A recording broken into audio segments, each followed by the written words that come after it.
SVG is on site at the 2024 Men's Final Four in Phoenix, Arizona. Very pleased to be joined by one of the Power 5 conferences that seems to always be at both the men's and women's Final Four. It's Danny Lemoine and Dee Seymore from the Big East Conference. Thanks for taking the time. I know it's a busy season. I know you guys are busy kind of covering the team that we have behind us, the UConn Huskies. But we'll start with you. We're in Phoenix at the moment. The team's about to take the court. But yesterday, unfortunately, UConn, the women's team, fell to Iowa in one of the most watched games in college basketball history, both men's and women's. How are you capturing the content that the team is doing here, but then also obviously capturing the content that the women's team is doing in Cleveland? Yeah. I mean, all tournament, we've pretty much been sending everyone to all of the locations. So we've had a team on the field in Dallas, Pittsburgh, Detroit, Indianapolis. Yeah. We've been really all over the country, Portland, Cleveland last night. And, it's important for us to still, as a conference, to showcase our teams, even if we're not, actively playing in conference. And we've had a really good group of people on the ground. We had Megan Caffrey and Maria Trophies in Cleveland covering the women. We've had Paul Frischner that went with Marquette, Anna Bellenhausen that went with Creighton, and then obviously John Fanta, the man, is with UConn this entire time. We're really focused on trying to make sure that we're still in touch with our teams and making sure they know how important they are to us. Right, because it's more than actually just the UConn team. It's been all the representation, all the representatives from the Big East. So that's kind of the fun game that you had to play and kind of deploy different people to different teams. But ultimately, the UConn made it to the Final Four. We're going to switch over to Danny. You mentioned all this stuff that you guys are creating. Give me some examples of some of the content that I guess fans around the Northeast or wherever the Big East fans are that are enjoying on this run.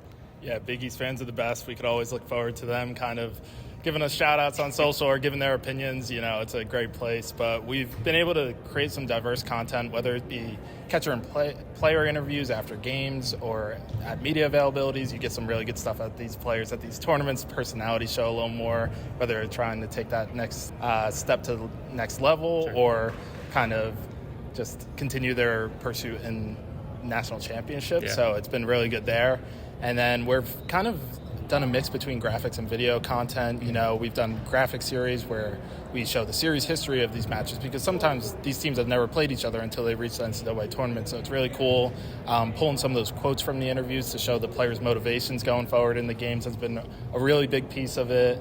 And then collabing with the schools and really just amplifying what the schools have been doing is our role as a conference and working together with them to be able to say, hey, what are you guys putting out so we could kind of match that. And obviously, with the UConn run on both sides, we've been able to have plenty of celebration content to kind of show the true raw emotion because it's an emotional ride sports, both physically, mentally, and these student athletes go through it really, really well. So it's been a pleasure to highlight that, and we're kind of just looking to continue that here with the men's here. Right. And an interesting fact, I'll go back to Dee, but I mentioned at the top, but this kind of seems like an annual tradition that the Big East is always in the Final Four, right? As a New Yorker, I know how good and how powerful the Big East Conference is, right, on the grand scheme of things.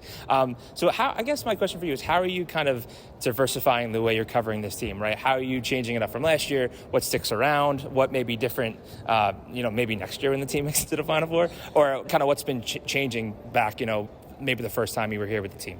Yeah, so it's actually me and Danny's first year with the Big East. So we've kind of taken a very social-first approach to everything. So we're trying to make sure we're in touch with our fans, like Danny mentioned, and what they want and what they did. With something interesting we did with the women. We said, hey, give us your questions. We're just gonna go and we're gonna ask them what you want. We can think of a list of everything that we could possibly think of, but it's if they don't care, then there's no point of us posting that content. So. Yeah, I think we've been trying to figure it out as we're going, and what do people actually respond to and what they're engaging with. And I think Danny's been doing a really good job in making sure, because he's been on the ground with UConn the entire time as well, and trying to amplify what they're doing and also kind of showcase the behind the scenes of what's been going on. Right. Danny, I'll save the last question for you. Hopefully you guys are here. We're recording on Saturday. Hopefully you guys are here through Monday when it culminates in another trophy that the UConn Huskies will take home. But it's also the spring season, right? So there's other sports, softball, baseball, what have you. Those tournaments will be coming up. You'll have to worry about those. I don't want to scare you. How are you handling that balance and kind of making sure that, we're focused here in Phoenix and in Cleveland for the Final Fours, but those teams also deserve coverage as well? Yeah, of course. It's kind of crazy that we're a couple weeks out from spring championships beginning. I mean, you kind of get lost in the month of March, all the madness, and then obviously into April when you have these successful teams moving on.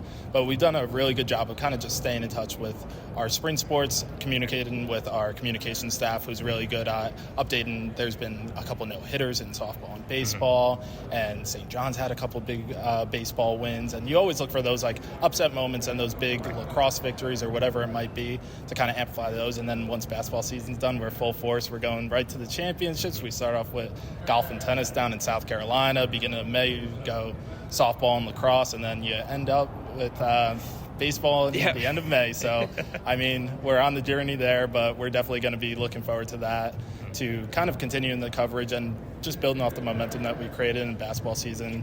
Our fans really care about all their sports. They're just true alma maters of their schools, and they're just looking forward to getting any content they can. Sure. It's the beauty of college athletics. There's always something to be going on. But for now, let's focus on this one. Danny, thank you for the time. Dee, thank you for the time. And good luck. Hopefully UConn wins another one. Thank you.